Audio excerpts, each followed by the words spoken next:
derivative of a constant y equals to c. Example would be y equals to 3 or y equals to 2. So that's a constant. And the way we draw y equals to c is we draw the y here, and it's a straight line parallel to the x-axis. To find the gradient of that point, we always pick 2 points of a line. So we pick 2 points here, any 2 points for that part. And you can see this is y1 and x1. And this is x2, y2 for that point 1 and point 2.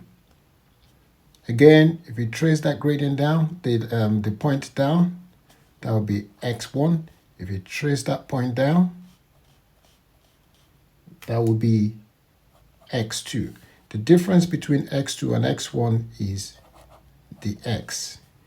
So the x, derivative of x, equals x2 minus x1. So the x equals x2 minus x1. And the y, as you can see, y is the same. y1 is equal to y2 here. So the y will be y2 minus y1, which is exactly the same value, which is c, and that equals 0. And so to find the gradient, we need the gradient or the slope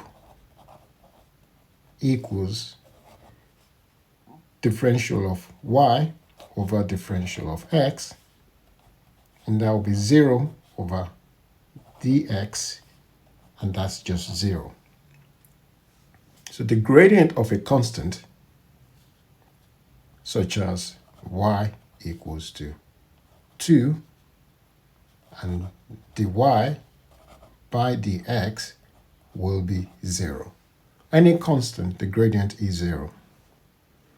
But remember, this is derivative with respect, is the derivative of y with respect to x. Naturally, any number that is constant, such as y equals to 2, is actually y equals to 2x to the power 0. And the power of 0, x to anything to the power of 0 is 1. So that's why it's y equals to 2, because x to the power 0 equals 1. So the derivative of a constant is always 0.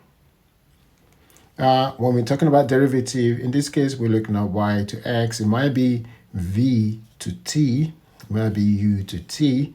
So y and x are just default, but the y-axis could be v-axis, or the x-axis could be t-axis, or it could be a-axis, it could be r-axis. Just remember that a differential of a constant is always 0.